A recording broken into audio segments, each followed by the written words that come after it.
Nós saudamos a todos aqueles que participam aqui conosco, a você que tem acompanhado esse programa que é Profecias Bíblicas.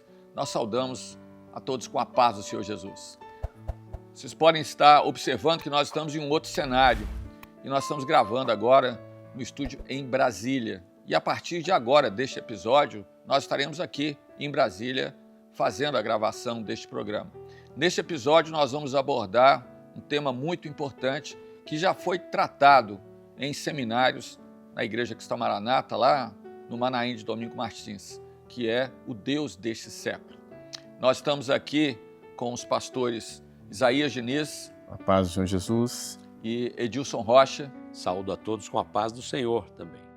E nós queremos dar início a esse episódio registrando aqui um texto que está em 2 Coríntios, capítulo 4, verso 4, que diz assim: nos quais o Deus desse século cegou o entendimento dos incrédulos, para que eles não resplandeça a luz do evangelho da glória de Cristo, que é a imagem de Deus.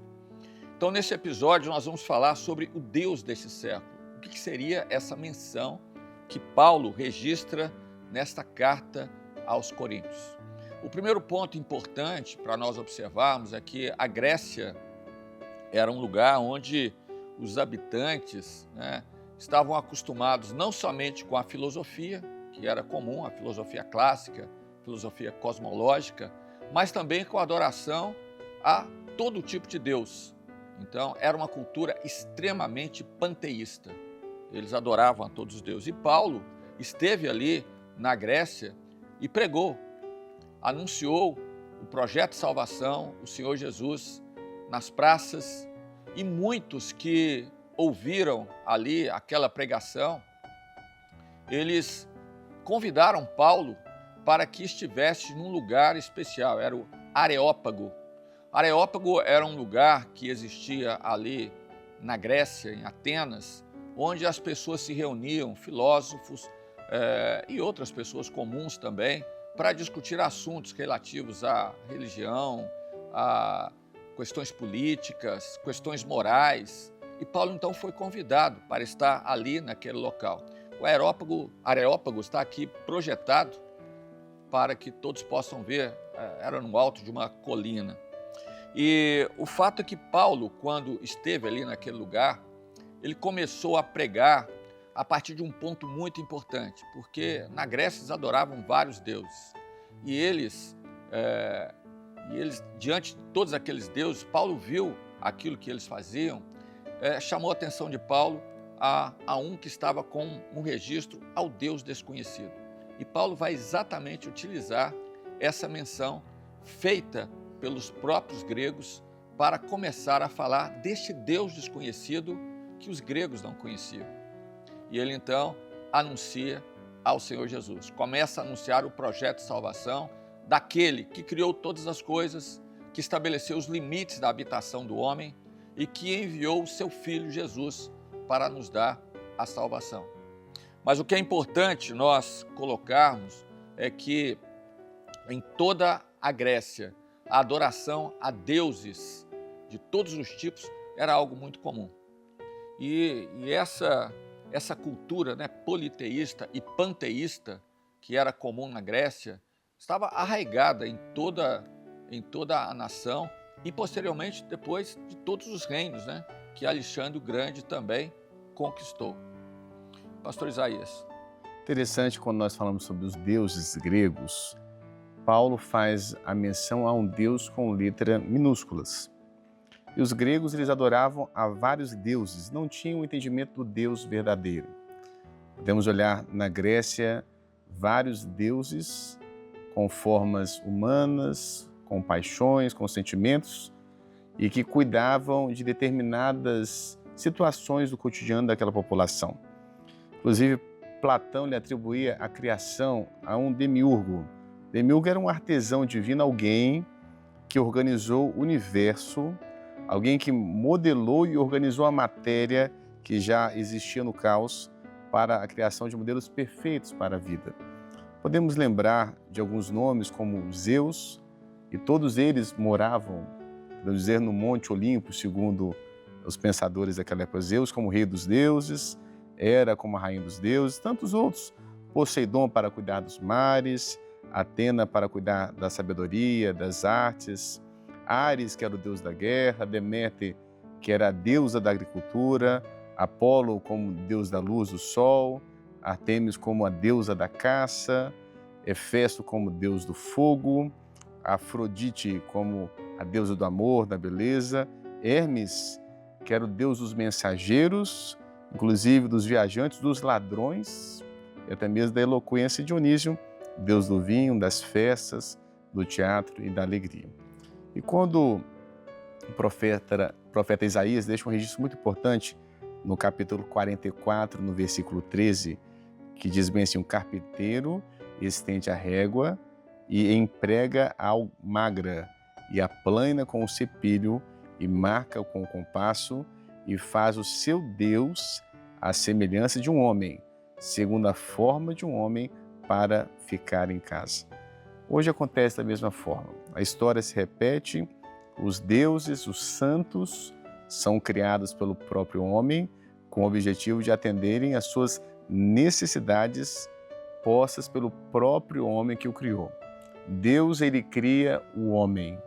Agora os deuses são criados pelo próprio homem, o homem querendo se colocar na figura do Criador, criando deuses que atendem aos seus próprios interesses, mas como a palavra fala no livro de Êxodo, tem olhos, mas não veem, ouvidos, mas não ouvem. Então, a própria idolatria que está arraigada na vida do homem que não tem essa experiência, e Paulo deixa isso muito registrado, muito bem registrado. Portanto, ele fala que o Deus deste século cegou o entendimento dos incrédulos, né, para que a luz do Evangelho da Palavra não resplandeça sobre eles. E Paulo teve uma experiência com a luz. No caminho de Damasco, um resplendor de luz o cercou, como a palavra fala também do povo que andava em trevas viu uma grande luz.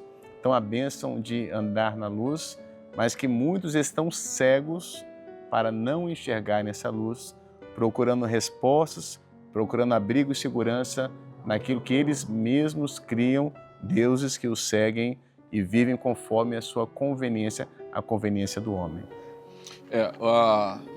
A irracionalidade do homem, né?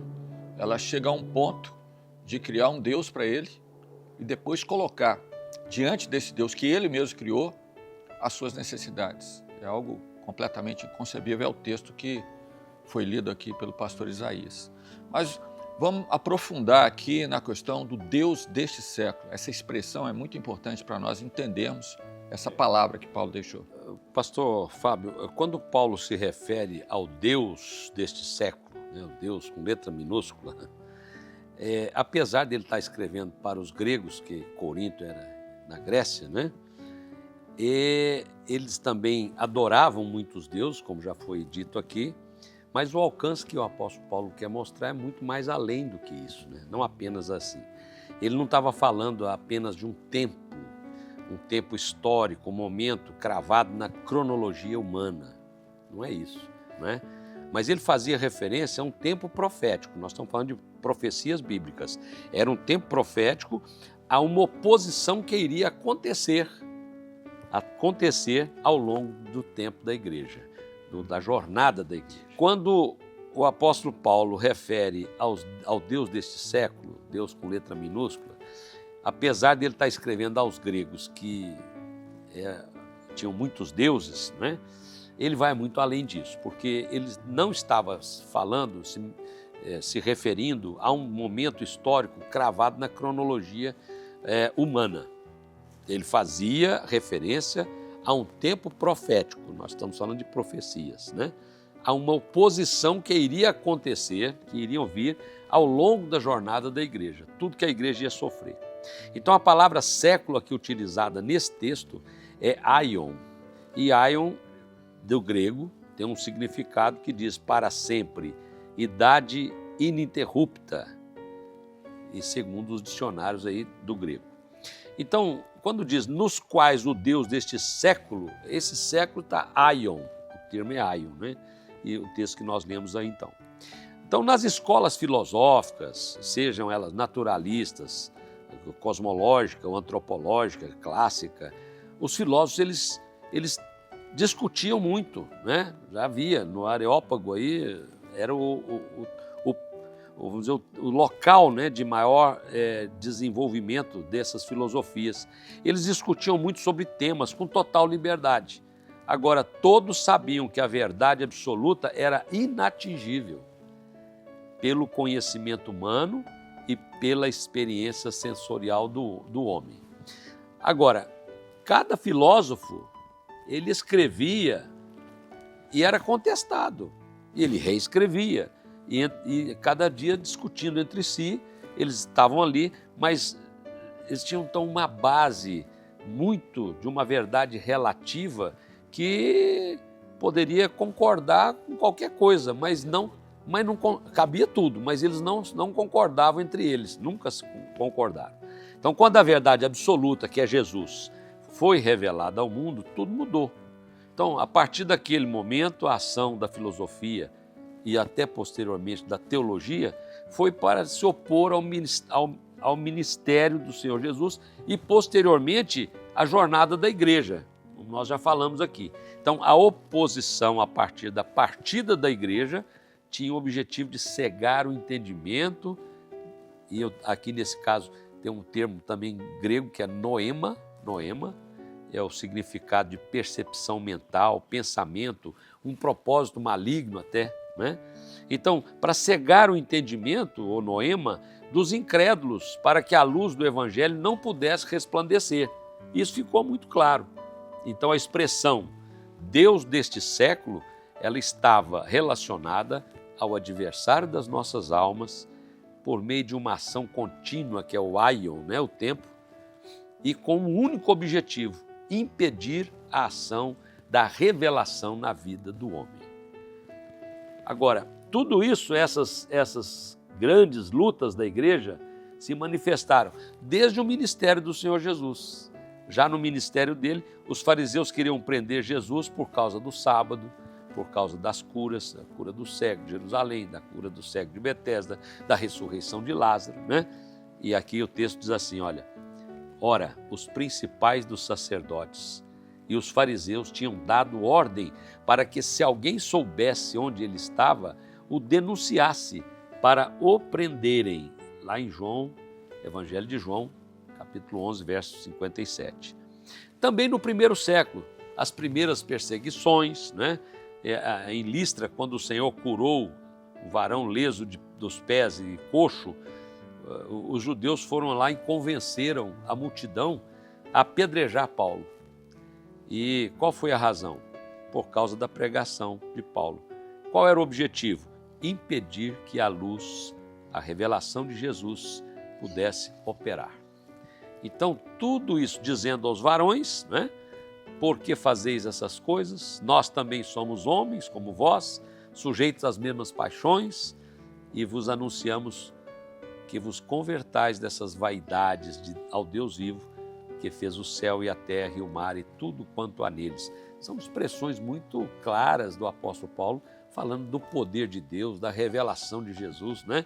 E eles não aceitavam, estavam ali se contrapondo a isso. Então, sobrevieram os judeus de Antioquia, de Icônio, e apedrejaram, né? Foram convencidos, a multidão a apedrejar e arrastaram para fora da cidade, julgando que ele estava morto, né? Também tem a oposição de Elimas, lá de Chipre, a primeira viagem de Paulo, onde ele passa por Chipre. Elimas é um judeu mágico, falso profeta, que impedia que o procônsul Sérgio Paulo pudesse ouvir a palavra de Paulo e Barnabé.